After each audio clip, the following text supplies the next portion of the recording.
Hey everyone, welcome to this Maxon Fundamentals workshop. My name is Ellie and I'm a senior trainer here at Maxon. And throughout this series, you'll be getting up and running in Cinema 4D and Redshift and creating your own Waffles scene just like this one.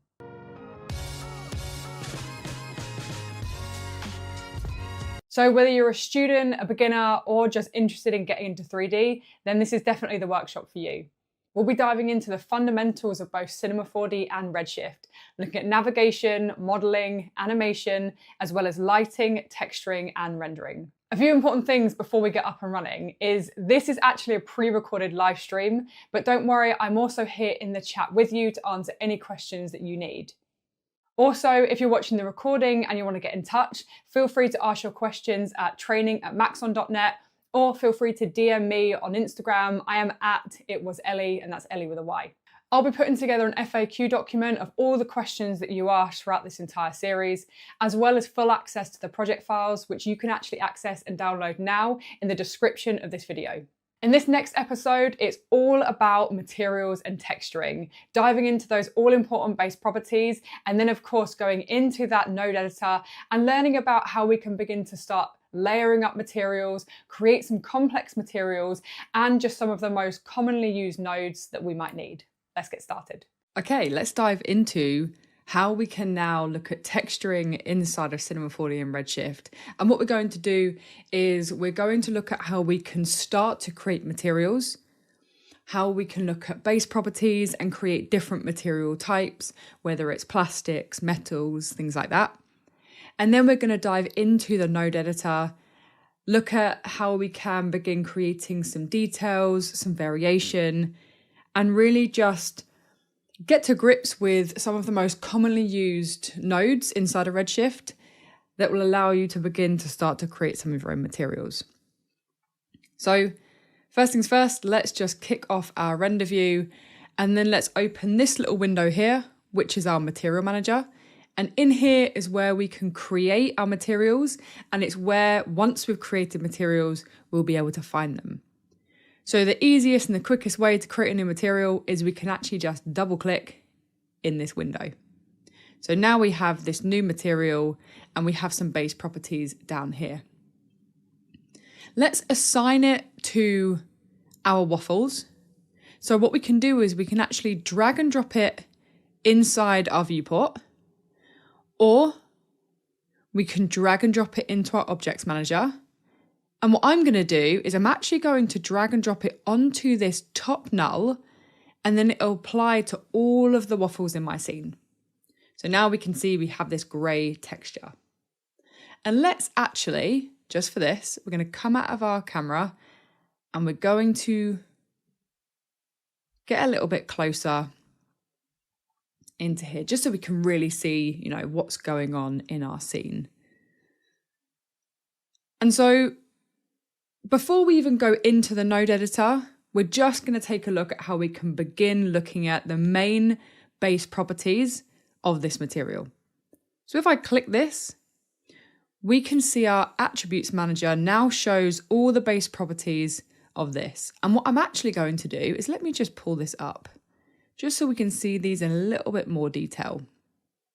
So we've got a little bit less room in our objects manager, but that's okay. I mean, we could even select all of this and then Option or Alt G.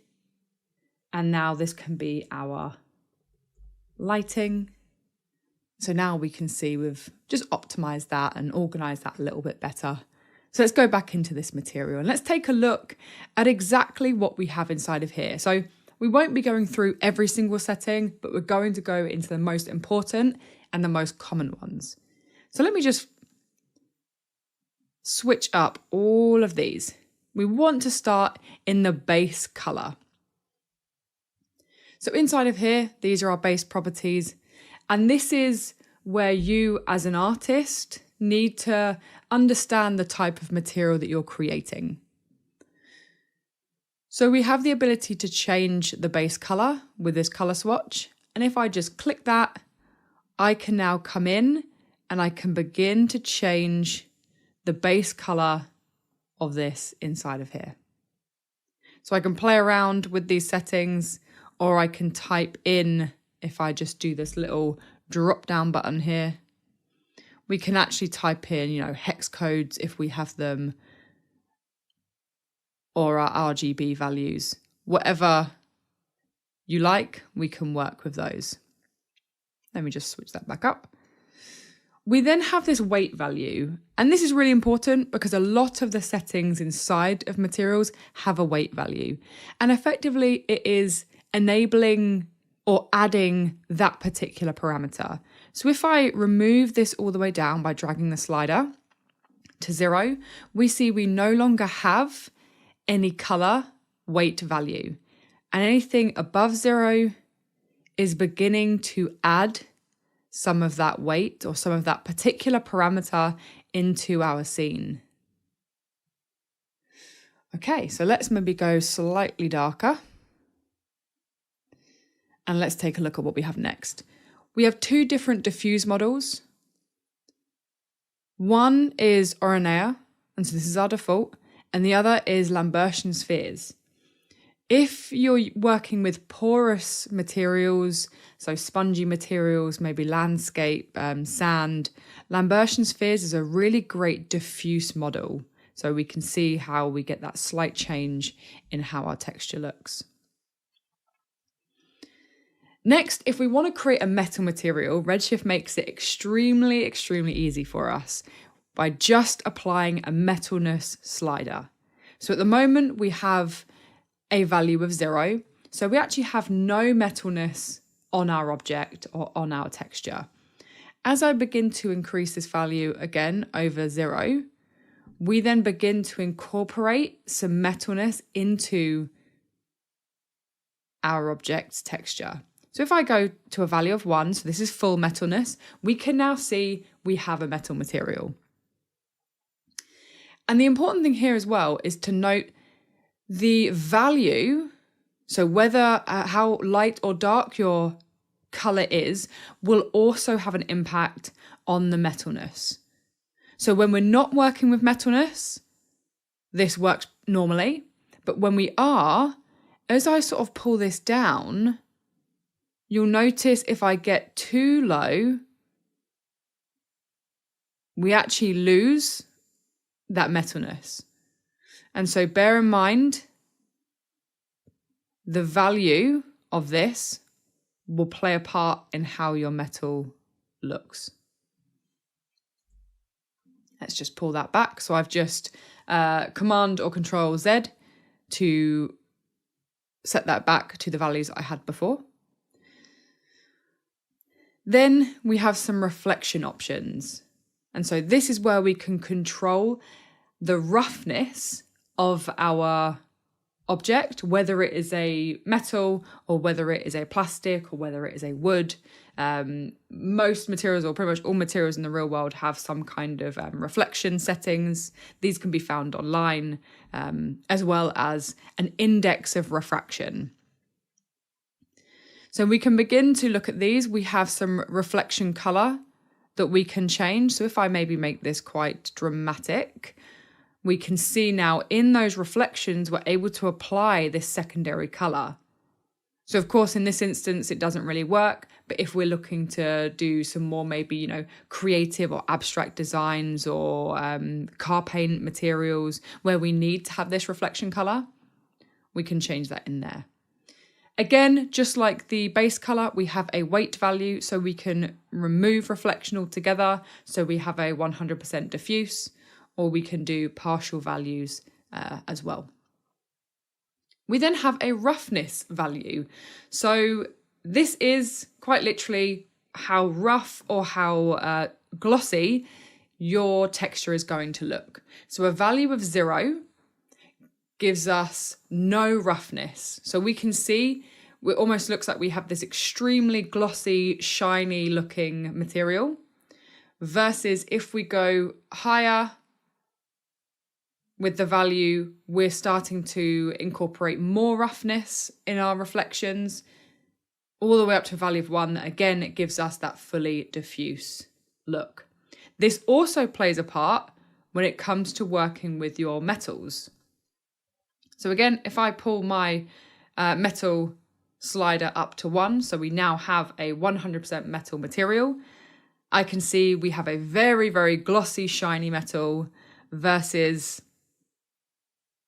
more of a brushed metal versus then a fully diffuse. So if we have a roughness value of 1, we are now counteracting the metalness. So these values they work hand in hand together. A lot of objects have an index of refraction. For example, if we're working with glass, liquids, water, any kind of materials like that, diamond, they will have an index of refraction. I'd recommend looking on Google if you're looking to create physically based materials. So that's the important thing to remember here with Redshift is it's a physically based workflow. So we're looking at if we want to create accurate materials, we need to ensure we are being accurate in our base properties. Or if we're looking to just be creative, we can break those rules and we can play around as much as we want to. Okay, let's pull those down and let's pull those down. So again, we're not going to go through every single one of these. If you do want to dive into them a little bit more, we have lots of tutorials on them, and we also have a great documentation online that you can find on the website. Transmission allows us to add an element of refraction or glass or transmissive materials. Again, we have a weight value. So for this one, what I might do, I might actually just put my base color to black, and I'm going to increase my transmission to 1. And now we have a fully refractive material. Then we can bring into play transmission color. So maybe let's throw this. And now we have some refractive glass and some pink glass. And again, the value is really important here. So how light and how dark this can be. So if we look at this color, so we can take a look at the color and we can see it's not exactly looking like that. And this is based on the transmission values. And so it's important to also bear in mind the color that you are choosing here for your transmission and seeing how exactly that can affect the look of your refractive material or your glass. Let's pull that back down and let's bring that back to that sort of color in here. Okay, so we've taken a look at our base color and our metalness and our diffuse values. We've looked at our reflection and our roughness, as well as our transmission. We have other options for subsurface. We also have sheen options, and we have the ability to create thin film. Moving on, we have this coat value, and this can be quite cool and quite important if we're working with interesting materials like car paint materials. So if I add some roughness, we can see we have a rough and diffuse material. But what we can do is we can apply a coat layer over the top. So if I pull up my weight value, but leave my roughness on 0, we effectively have the rough diffuse underneath and then a coating of this kind of glossy material over the top. And again, this has its own set of color, weight, roughness, and IOR values as well.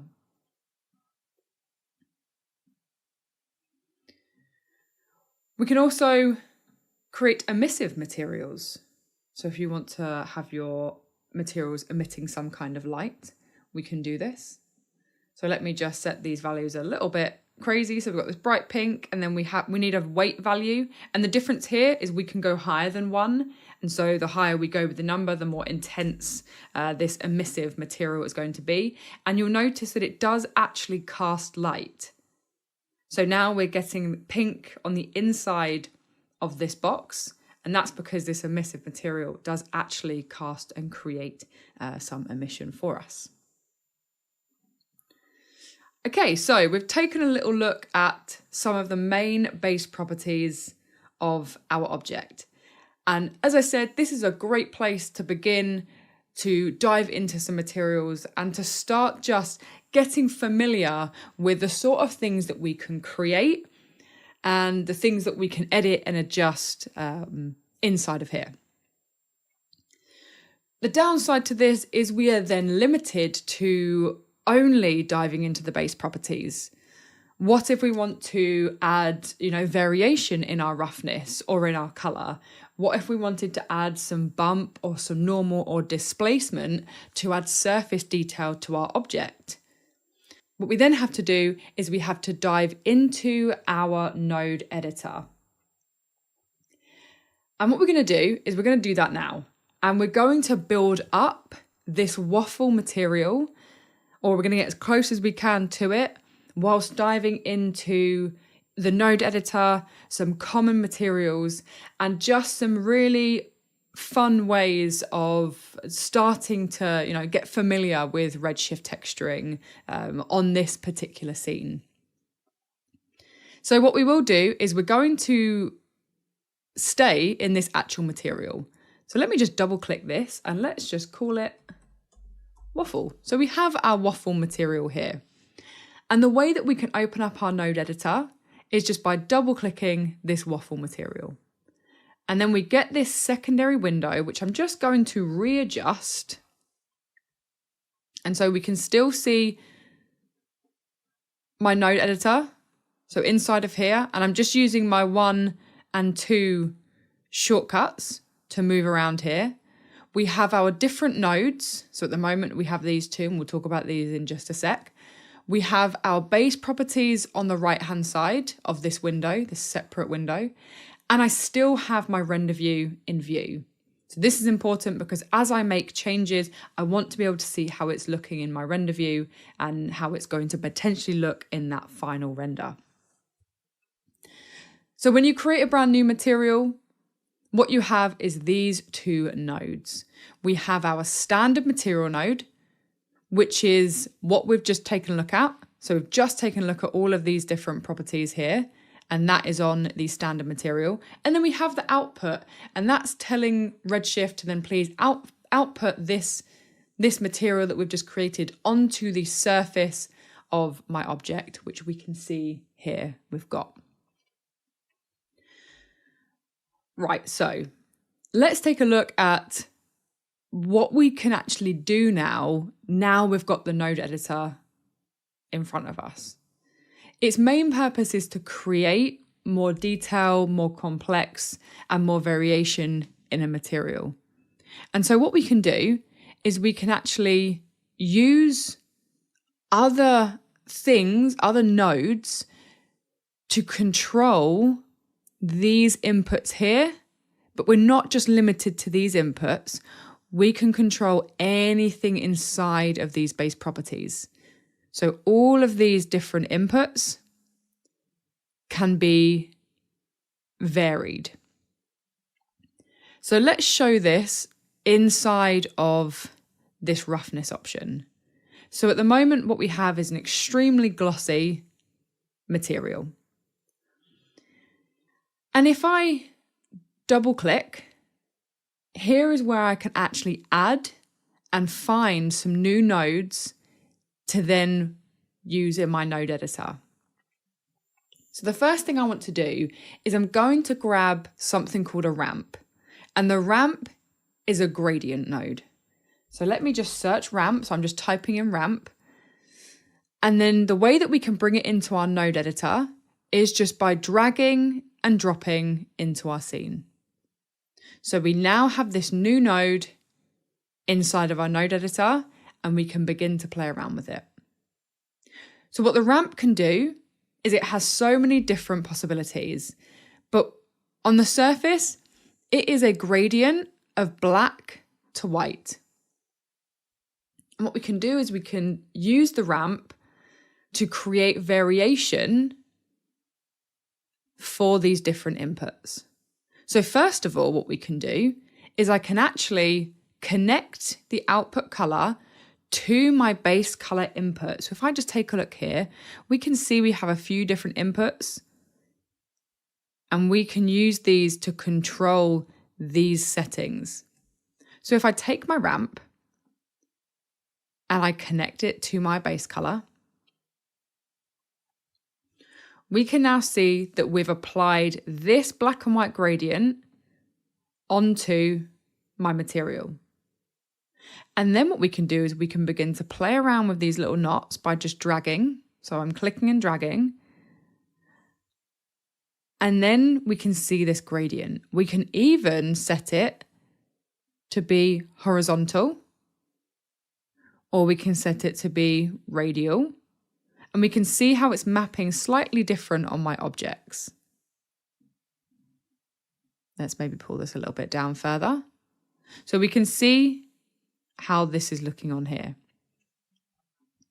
If I want to now remove that, I can just double click, and now we can see that that's no longer connected. But where this is important is if I just press this little button here, this is going to solo my ramp node.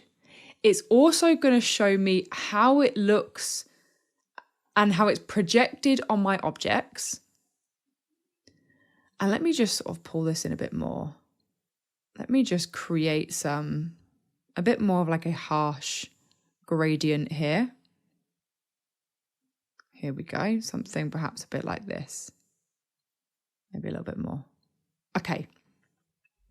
So now what we've got is we have our ramp, and our ramp at the moment, because it's set to black and white, it's creating almost a grayscale texture map over the surface of my object.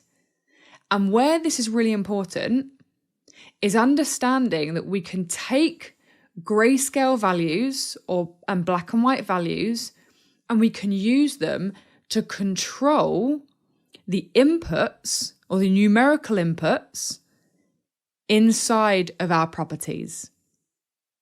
So I'm going to demonstrate what exactly that means. So everywhere on this ramp, on this texture that is white, it's going to represent a value of 1.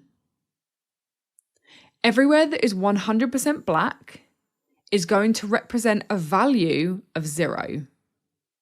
And everywhere that is sort of grayscale in between will be a value of 0 to 1. So what that means is I can take this grayscale ramp, so this gradient or this texture, I can plug it into my roughness. I can now see that my roughness is now being controlled by this ramp. So I no longer have the ability to set that number value. But what is controlling that number value is this black and white and grayscale gradient. So if I unsolo this, what we can now see is a diffuse to glossy material. If I remove a lot of the black values, we can see we now get it more diffuse. If I bring out more of the black values, we get it glossy. This is exactly how textures and grayscale gradients or texture maps can work to add variation in our base properties. So this is the concept that we're going to be following today when it comes to adding variation to our roughness. And we're going to be doing it using a few different tools or a few different nodes. So to create this waffle material, what we want to do is we want to actually create a more interesting base color. And so again, normally what I would do with this, I would use some type of reference image. So if I just come in and find the reference image that we used in that original scene, this one here. And what I want to do is I'm going to try and make a similar looking texture. But again, what we'll do is we'll build it up. So we'll start simple, and then we'll start to incorporate a few more techniques to hopefully create a nice looking texture at the end of this session. So we could just click and choose a base color that we think works. But what we could also do is we could actually, in the same way that we just looked at that roughness, we could almost create our own interesting looking base color and texture. And the way that we can do that is by combining different colors or different layers together. And the way that we can do that is using something called a color layer node. So if I double click and search color, we then have all our different color nodes, and we have one here called color layer. So if I click and drag into my node editor, we can see we have this. And we have a base color option, and then we have the ability to add more colors and layer those up, very similar to Photoshop. And we can blend between them using a mask, again, very, very similar to Photoshop, and blending modes.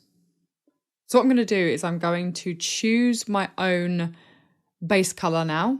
And what I've actually done is I've actually got my own little palette that I created.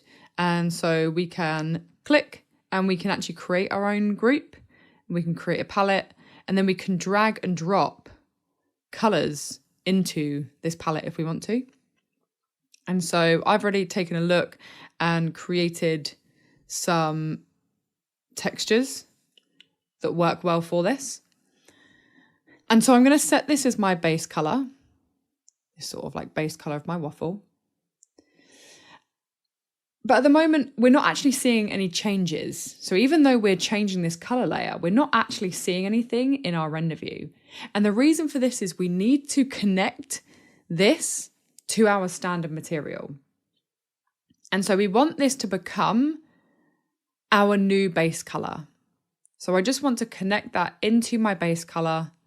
And now we can see that it's now showing that color.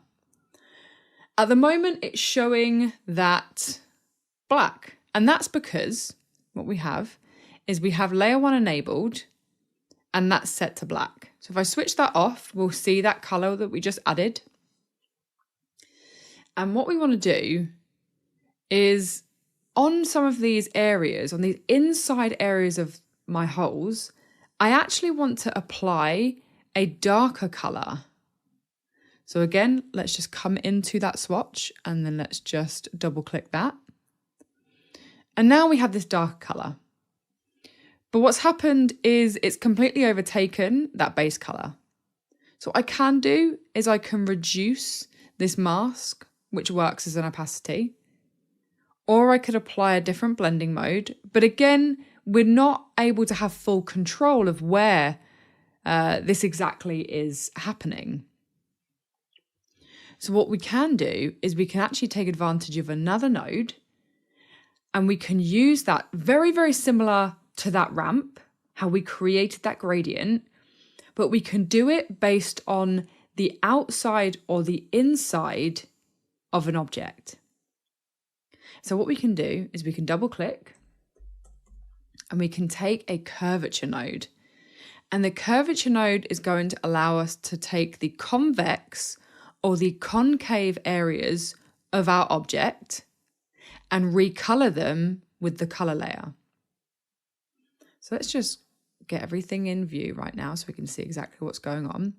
And again, I'm going to hit this little S button so we can solo to see what it looks like.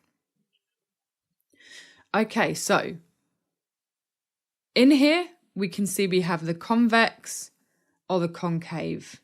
So the outside or those inside areas.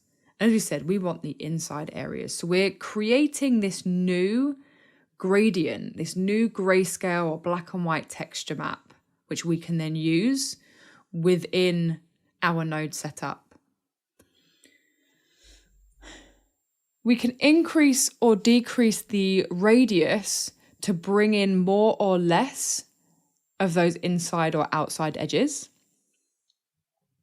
And then what we'll do for this is we're actually going to use this to mask between our two colors. So again, very, very similar to Photoshop. We have these black and white areas and these grayscale areas.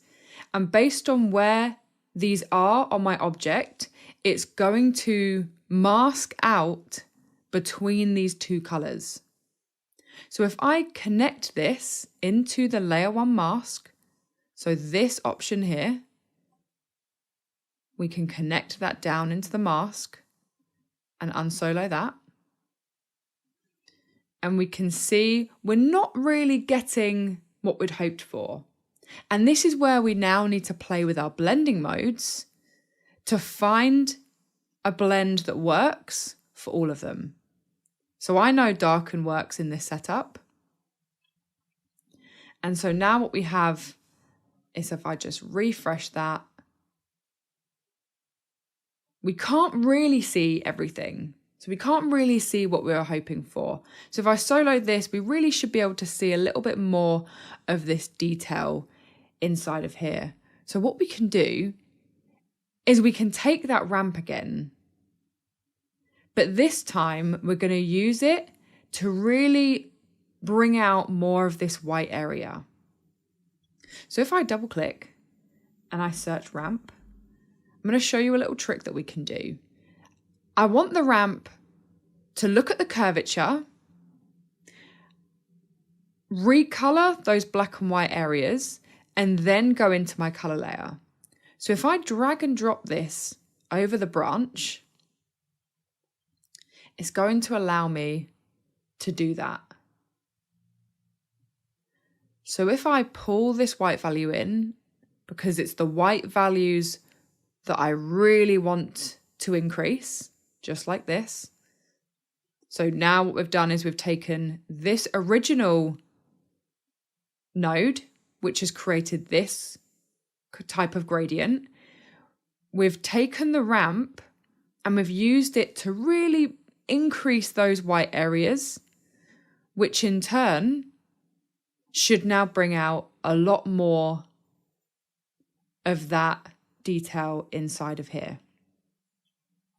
Okay, so what I might also do is in my standard material, let's change this diffuse model, because I'm creating this kind of like waffly, spongy, cakey material. I think this second diffuse material will work better.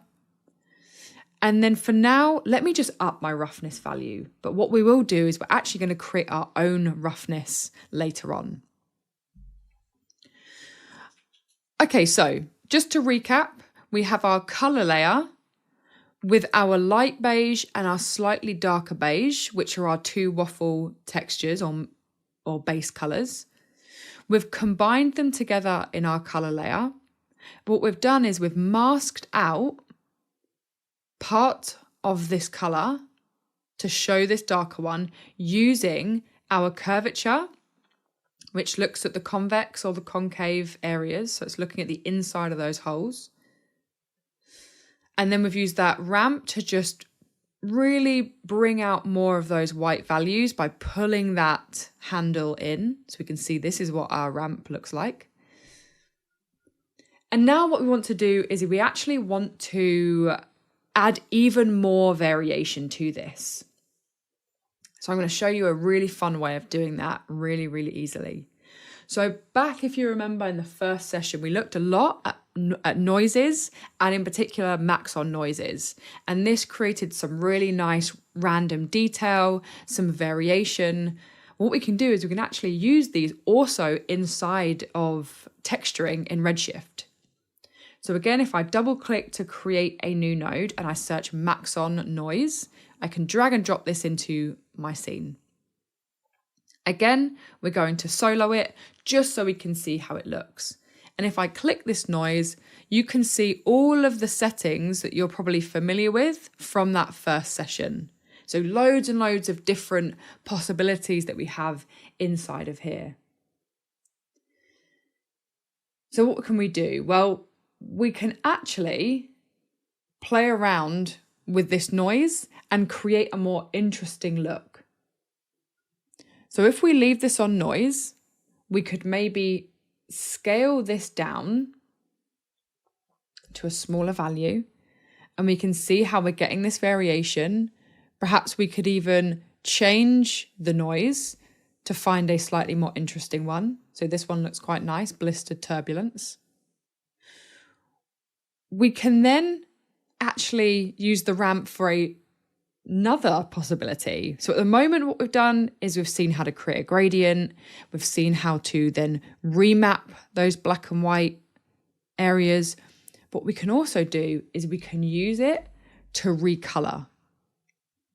So if I take this ramp, I'm going to take my noise and I'm going to connect it to my ramp, and I'm going to change these knots. And so if we keep an eye on how this is looking, if I set this to some strange values, so maybe we do a red and a blue, now what we've done is we've taken this texture that we've created and we've changed the colors. And then we can combine that again in our color layer. So let's find some colors that work a little bit better. We have a load of different preset values in here. And what I actually did before this, I actually created my own. So if I double click, I have my own waffle gradient. And again, it's just looking at some similar colors to before. Maybe we want to make this a little bit smaller. Maybe even a value, again, even smaller. So all of this is just being done inside the overall scale. And then what we can do is we can connect that into our color layer. So we've got that now in our second layer. So we have our base layer, layer 1, which is the curvature, and then layer 2. Let's just enable that. And now we can see it along the surface of here. Again, let's set that blending mode. So for me, I know darken works for this. And then we can even just drop this down if we find it's a little bit too kind of obvious. So maybe even we can come back. I'm not too sure I like that sizing. And we can find then what looks a little bit more interesting and, you know, slightly matches that original color. Brilliant. So what we've done is we've actually been able to create a far more interesting texture map or base color texture by using some common features and tools inside of Redshift and connecting those to the base color. And so this is where nodes can be very, very powerful inside of Redshift. We can use it to create really great variation and really great detail. So the next step is to do a similar setup, but then to look at our roughness and our bump map. So for this, let me just pull these a little bit higher. We could even right click and group these together. So we could group these, and this now just becomes our base color, just to keep things neat and tidy. And to open this back up, I can double click and I can see it, or I can come back to the main one. I can right click and I can ungroup the nodes if I want to. So let's keep those grouped and let's just rename this base color. Okay, let's dive in to some roughness and some bump detail. So again, what we'll do is we're going to actually do this with noises. And the reason that I'm working with noises is because we have quite an organic and unique shape here. And Maxon noises are completely procedural. So I don't have to worry about UVing. I don't have to worry about the shape of my object or the model itself. I know these noises are going to tile and map and project correctly and not cause me any problems. So let's take another Maxon noise and drag and drop that into our scene. Again, I'm just going to solo this, and this time what I'm doing is I'm going to think about my roughness and my bump detail. So if I go into my Maxon noise, go into my inputs, let's take a look at some different noises. And so what we can do is we can actually just click one, and we can actually go up and down with our arrows, and we can see how they look in our render view. So one that I like and that I thought worked well for this scene is Poxo.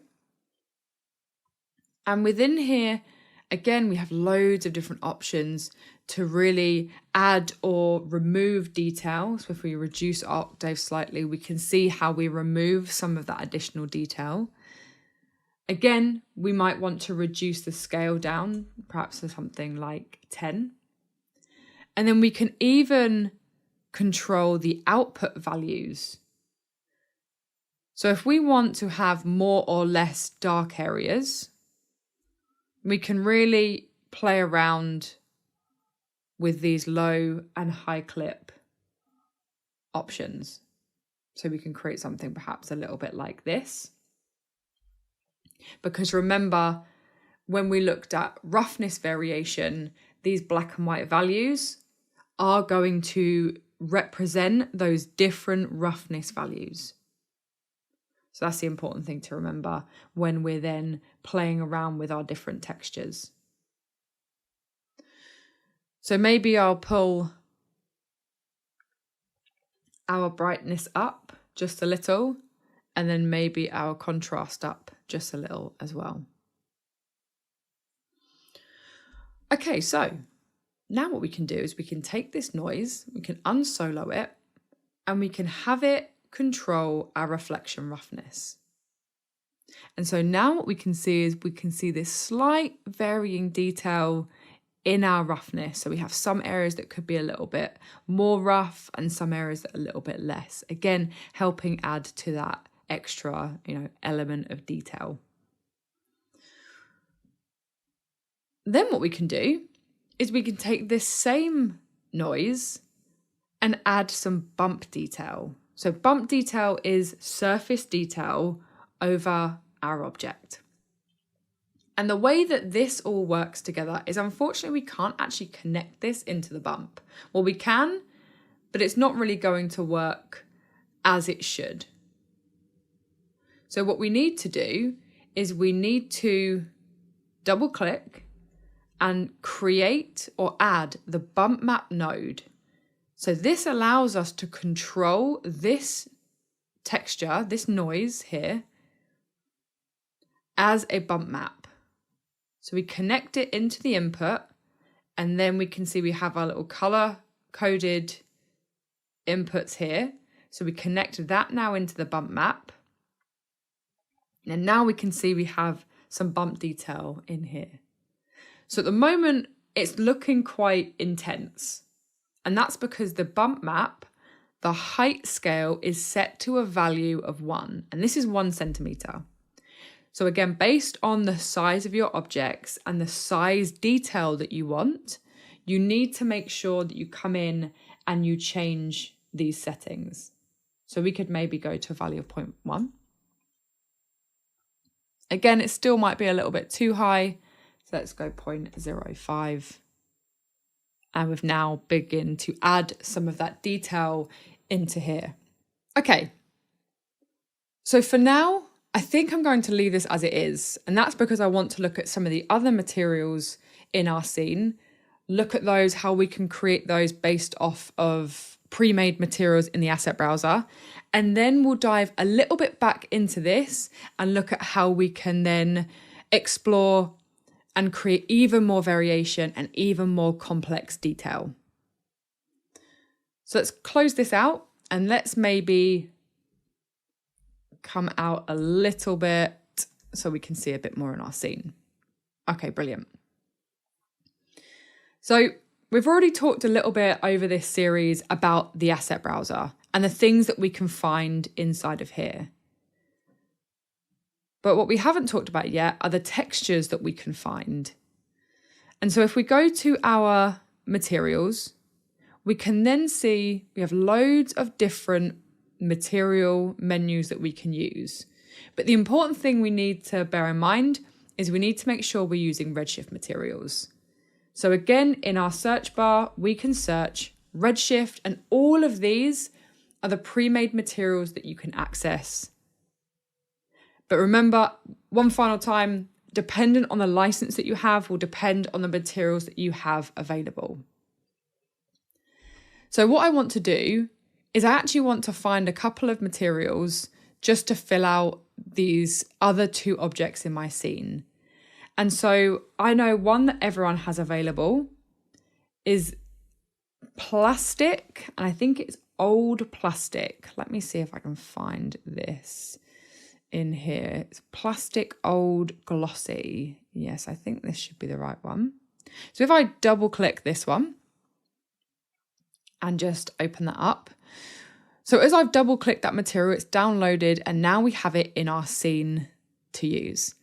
And I'm just going to drag and drop it on this base.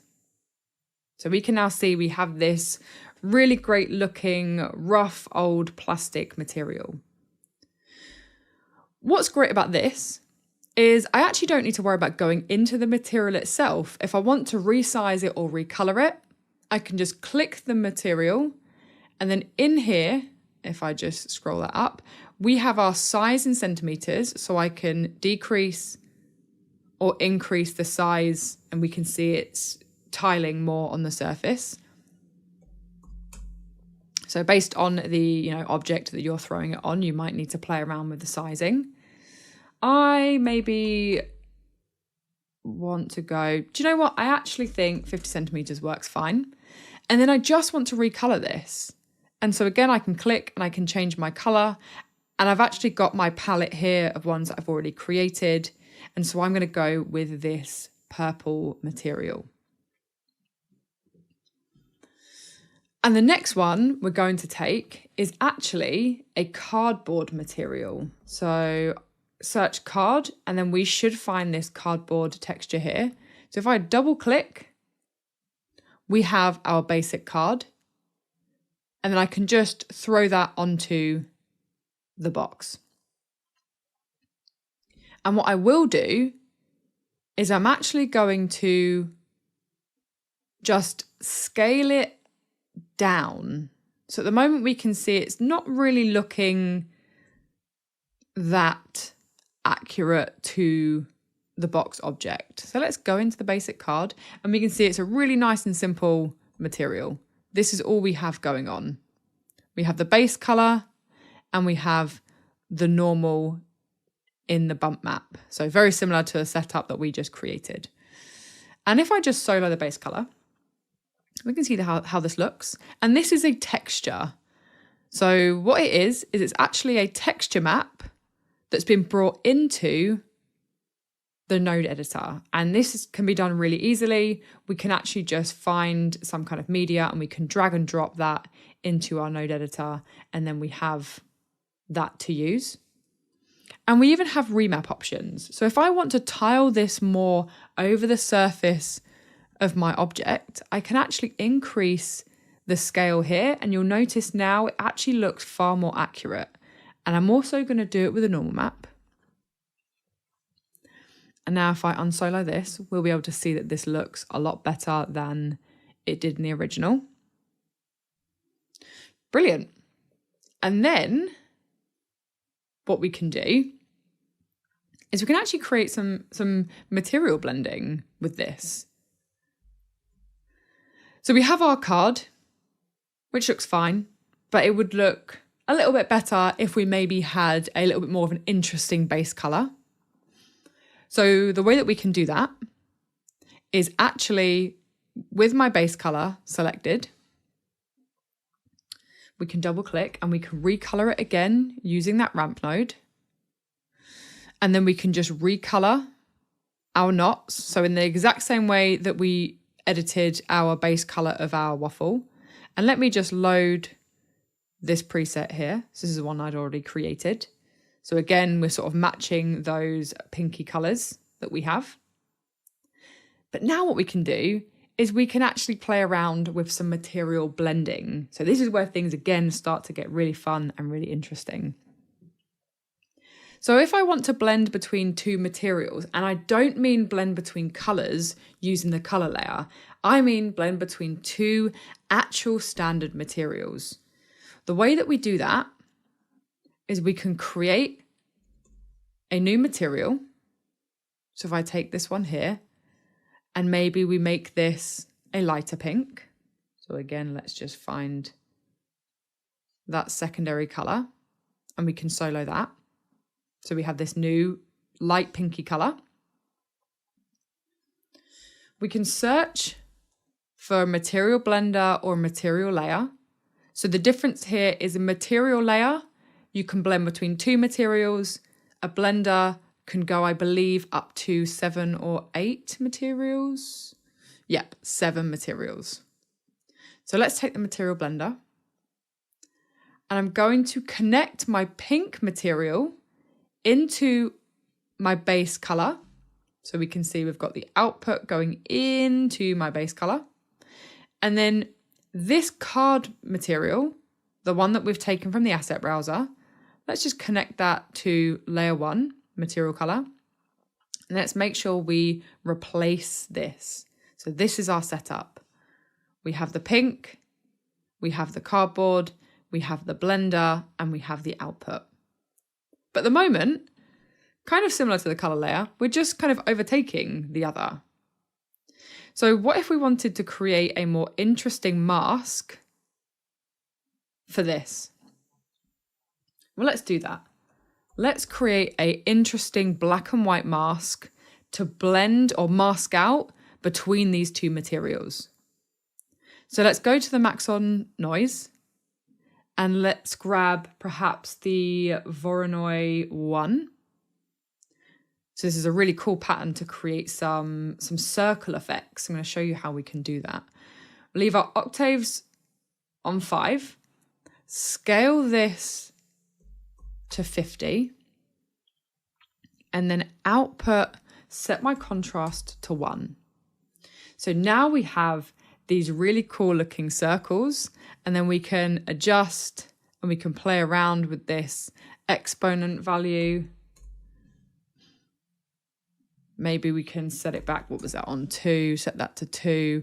And this is where it's kind of just you playing around with these different settings, creating some more interesting effects. And then we can put that into our blend color. So our blend color is our mask. So we can unsolo this, and now we're blending between those two materials. If you find you want to invert this mask, back in your Maxon noise, just swap over the black and white colors. So put the white at the top and the black at the bottom. Now we have this style material. And the reason this setup's quite cool is because now if I really want to, I can come in and I can play around and say, okay, these areas that are the pinky material, let's have those with no roughness. So then they're quite now glossy and shiny. And so we're adding more interesting effects this way and more variation. So let's take a little look through our Redshift camera and see kind of where we're at the moment. So we've created the foundation of this waffle material. We've created our cardboard box area here. What we can even do actually, one thing that we haven't looked at, is in here we can actually just steal that bump map, plug that back in here, and so now we get that bump detail that we didn't have before. Okay, so just to recap, we've taken a look at how we can create materials inside of Cinema 4D and Redshift. We've taken a look at things like our base properties and the different types of materials. So whether that is plastic or whether it's metals, whether it's glass. We've also had a look at some different materials inside of the asset browser. And then also how we can customize those, how we can begin to add variation to color using noises to, affect our roughness, to add bump detail. And so now you should be able to begin creating and playing around with your own textures inside of Redshift. For this final extra 10 to 15 minutes, what I want to do is break down the final shot and the final textures that I created. So the little bit of text that we had, and also some extra details on the waffles, and show you how you can begin to layer things up to create more complex materials. So let me just save this as a new project file that all of you can access. So we'll change that to materials, and let's head over to this final scene. So this is the shot that you can see in the hero image. And again, we have pretty much been creating the foundations of this. It's that same plastic material, it's that same card, and then that Waffles foundation that we've just spent the last sort of 45 minutes, 50 minutes creating. And so the extra little bits here that make a difference are this text on the box. And so let me just pause my render view. And what we have here is we have this box model. So this was the one that we took out of the asset browser, and it's actually got its own UV layer. So if I actually come into here and go to my UV edit mode, we have this template. And what I did was I actually have created a template inside of Photoshop for you that you can edit and adjust to create your text. So let's go back to that standard view, and let's bring back my Redshift render view. And let me just open up Photoshop. So this is that template, so that UV that we just saw, and we don't really need to worry about that. All we really need to worry about is the fact that we can use this template now to add our own text. So this is what you can find in the project file. This is our UV template, and I've written some helpful little tags for the text and the areas that you might want to add your text to. And so what I did was I replaced that text with my own text inside of here. So we've got the Maxon logo, we've got the creative Maxon, and then just that making waffles and some fun little additional elements in here. But the important thing with this, what we do need to do, and I've put this little note in here for you, is once we've created our text or our template or added our logos, we need to make sure we mirror them. And that's because of the way that I set up this UV. And so they just need to be mirrored, and then they're going to fit correctly. And then what we do is we can save this. We can hide the mesh and the background, and we can hide that. And we can save this as a PNG.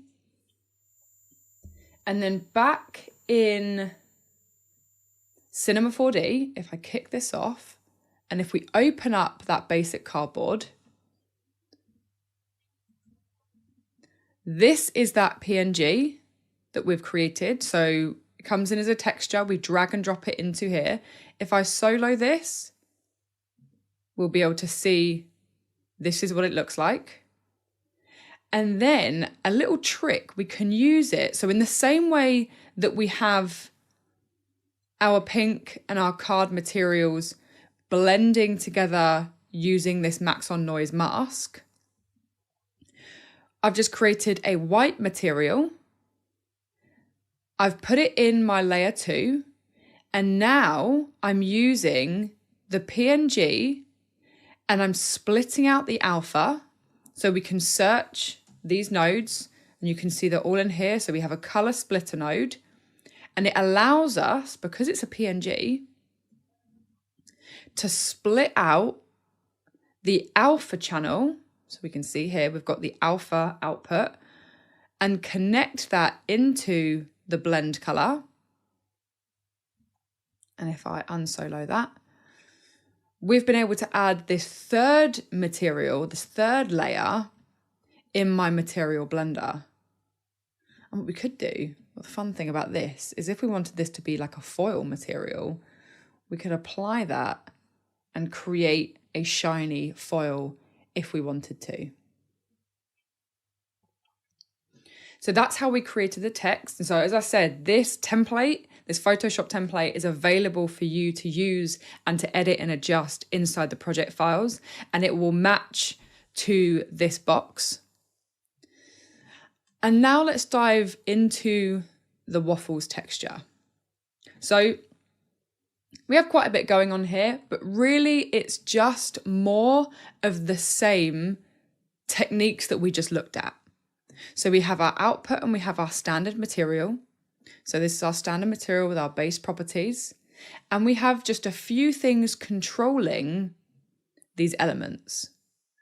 So we have our base color. So this is exactly the setup that we just created. So if I double click that, we can see we have our curvature, our ramp, our noise, and another ramp, all blending in a color layer. And that is controlling our base color. So if I solo this, we can see that it is our base color looking something like that. And then I've just used the same kind of techniques to create my own roughness map in the same way and my own bump map, just by layering up a few different things. So these are all surface imperfection maps that can be found in the asset browser. So if I search surface imperfections, again, depending on your licensing, will depend on what you have access to. And these are going to allow us to add some really cool additional details to my material. So an extra little tip here, the triplanar node is really useful if, let's say, we don't want to UV an object, which in this series we haven't done any of that and we won't be doing any of that. But what the triplanar does is it fixes the projection of our texture maps. And it tries, in the best of its ability, to tile them seamlessly for us. So if I just solo this, and we can see how it looks. This is how it looks. And so it's not actually projecting correctly.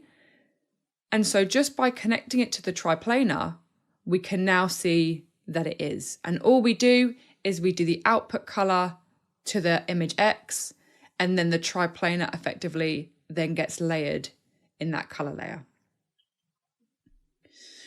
And so these are the three maps. We could use Maxon noises for this, and if we do, we then don't need the triplanar. These are all going into our color layer. So again, the same thing that we did with our base color. We are combining those three textures using different blending modes. So we don't have any masking going on, just blending modes. And this is how it looks. So when we combine them all together, we can see we have that grayscale texture map. And so we know if we use this for our roughness and our bump, we're going to get some really interesting detail. So I just used the ramp here, just so we don't have absolute values. So if we have 100% white or 100% black, we know we get those really diffuse or really glossy areas. But in our case, we don't want to have those really heavy contrast. So I've just pulled in the blacks to a dark grey, and I pulled up the whites to a mid grey, and now that works as our roughness map. And then again, this entire setup is connected into a bump, and it's creating that additional surface detail. And the bump is just, again, set to a relatively low height scale. And that's what we have going on inside of here. So more of the same kind of techniques, but layered up to add some more complexity. So you can go as detailed or as simple as you want in your materials. It's entirely up to you and based on, the actual scene that you are creating. So finally, one thing we haven't talked about is displacement inside of Redshift. And so we actually have some displacement occurring inside of here. We actually have quite a lot of displacement. So we can see this is our displacement setup. And so the way that this works is you would take your displacement map. So if we actually, let's do this on a brand new material. So let's create a new material and let's throw that on the Waffles. If I wanted to create some displacement, I'd create a texture map or noise or something that I want to create my surface detail. Let's maybe just find something a little bit more interesting. And let's just scale this down. Okay. And then you'll notice we don't actually have a displacement input on my standard material. Instead, it's on the output.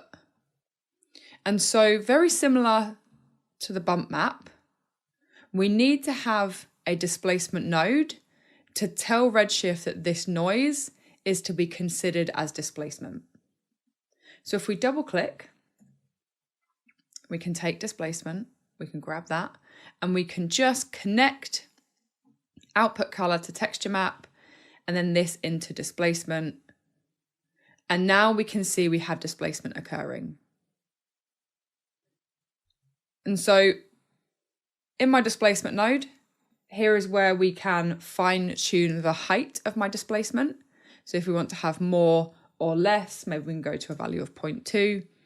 And now we can see we have displacement on the surface. And a handy little tip to help with displacement is this little clay mode can help us see this displacement a little bit clearer than the normal mode. Okay, so knowing that, let's drop that waffle material back on there and let's just take a little look. So we have 4 sets of displacement going on, and these are just those same 3 texture maps that are controlling our roughness and our bump. So we're stealing the same information, so the same nodes, we don't have to make anything new. And we've connected them into their own displacement with their own scale amount. And then finally, I wanted some overall detail as well. So I created a Maxon noise and scaled it right down. And I connected that again into its own set of displacement with its own scale. So we can have varying scale and height values. And then very similar to the material blender, we can actually combine and layer up displacement. So we can search for the displacement blender, bring that into our scene or into our node editor. We can then connect our different displacement nodes to our different inputs, just like this. Increase our blend weight. So in my case, I've just put them all on a value of 1. And I've set the mode to additive. So it's like a blend mode where it's going to add all of these displacement layers together into a single displacement. And so the whole concept behind this setup is really just taking advantage of the simple techniques. So creating color, creating roughness, creating bump with either texture maps or noises, but then layering all of those up and blending all of those things together to create more complex versions. And so this is when we talked about earlier at the start, when we looked at base properties and creating variation. Creating that variation and taking the time to do that will allow us to create more interesting looking textures and have more control later on. So I hope you've enjoyed this last hour and a little bit on diving into textures and materials. Don't forget you have access to the project files, including this full project file here where you can break down this full texture, and enjoy creating your own, and I'll see you on the next one.